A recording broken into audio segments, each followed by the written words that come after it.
Le meilleur du sport sur Ma TV en Beaujolais, en direct du restaurant L'Endroit à Villefranche et avec la nouvelle Peugeot 308 GTI à découvrir chez votre concessionnaire Peugeot Nomblot à Villefranche.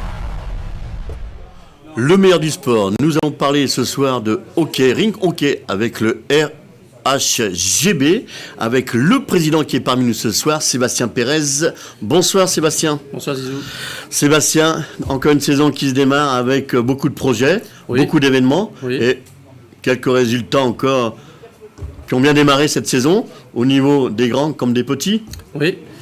Déjà, on remonte en National 2 suite à notre position de vice-champion de France en National 3 la saison dernière, où on a été invaincu dans le championnat dans la saison régulière.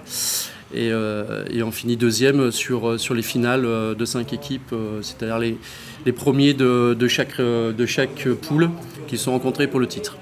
Donc très content, ça venait aussi après la victoire qu'on a eue en Coupe de la Ligue. C'est une compétition qui se déroule de dimanche en septembre où tous les clubs de national de la région Rhône-Alpes se rencontrent. Donc c'est une compétition intéressante où on joue des grosses équipes. La saison passée, on a atteint tous les objectifs. J'aurais un petit bémol, c'est qu'on se fait éliminer au premier tour de la Coupe de France. On avait dans nos tableaux les champions de France au troisième tour, donc c'était ça un petit peu le bémol, mais les objectifs comme atteint, c'était le titre, du moins d'être en finale du championnat de France et puis de remonter. Après, on n'a pas réussi à avoir la cerise sur le gâteau, c'était le titre, mais bon, on se contente de vice-champion. Quelques recrues au sein de cette équipe Fagnon également, et puis je crois qu'au niveau de l'entraîneur, ça n'a pas changé. Non, l'entraîneur, on a conservé l'intégralité de l'équipe, sauf un joueur portugais a décidé d'arrêter avec nous. Donc là, nous avons recruté un joueur portugais encore, mais expérimenté, quelqu'un qui a joué jusqu'à la saison passée en première division portugaise, qui est pour la première division portugaise, on va dire, qui était un peu en fin de carrière, mais qui, pour le championnat de National 2 français, est encore très vert. Et il nous apporte toute son expérience. C'était un peu pour ça qu'on le faisait venir. Donc on est pour l'instant très satisfait de son apport. Sébastien, parlez-nous un peu de ce club dans sa profondeur, c'est-à-dire le club avec l'appellation de la commune de Glazé, mais vous jouez tous vos matchs de championnat où les séances d'entraînement se font du côté de Villefranche, à côté du Palais des Sports. Oui, on n'a pas arrêté. Le siège social est à Glazé, mais les matchs de compétition se déroulent au Palais des Sports de Villefranche dans l'annexe Patin. Il faut un terrain homologué, je suppose. Oui, terrain homologué, qui puisse quand même accueillir du monde, puisqu'on arrive quand même à jouer entre 100 et 200 spectateurs. Donc avec toute la concurrence qu'il y a sur la commune de Villefranche, c'est pas mal. Et puis nous avons 120 licenciés, avec une école de patinage où on prend les enfants à partir de 5 ans. On a un très gros club formateur, puisqu'on a formé ces dernières années pas mal de joueurs qui ont atteint les équipes de France jeunes. Garçons comme filles. On espère pouvoir continuer comme ça. Président, quand vous dites que vous êtes un gros club formateur où le travail se fait bien en amont, ça veut dire que vous préparez ces enfants pour que plus tard puissent jouer dans cette équipe première. Tout à fait.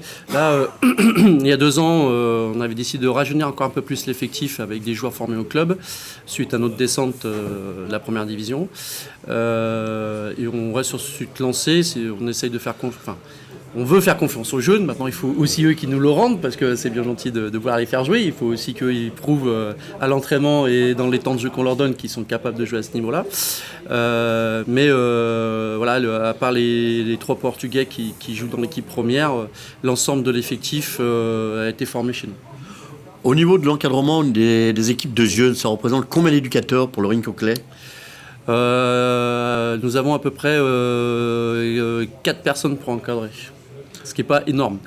Des personnes diplômées forcément. Pas tous. On a des gens qui sont en formation aussi. Donc là, ils ne vous imposent pas d'avoir des diplômes pour encadrer ces jeunes? Non, pas forcément. Il en faut un, mais après, on peut avoir 2 ou 3.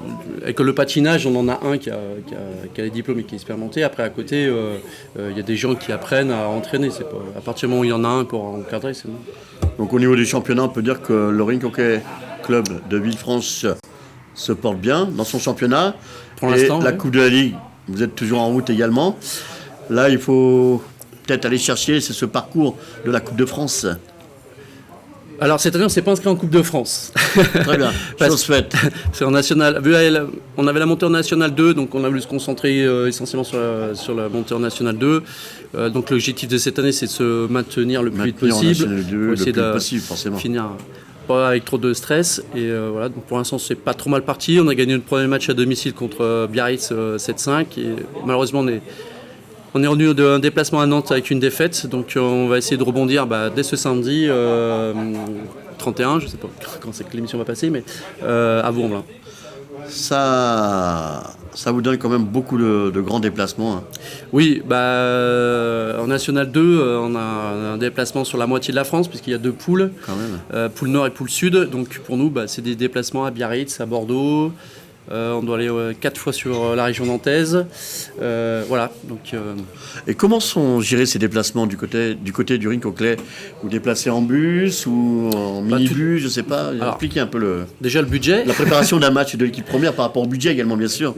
Avant tout le budget. Et puis après, suivant les opportunités, ça peut être des déplacements en train, comme par exemple sur Nantes, parce que le train est assez direct, donc il y a 4 heures de déplacement, donc c'est quelque chose qui est intéressant. Autrement, ça peut être l'avion. Des années sur Biarritz, par exemple, on se déplace de temps en temps en avion. Puis autrement, c'est minibus.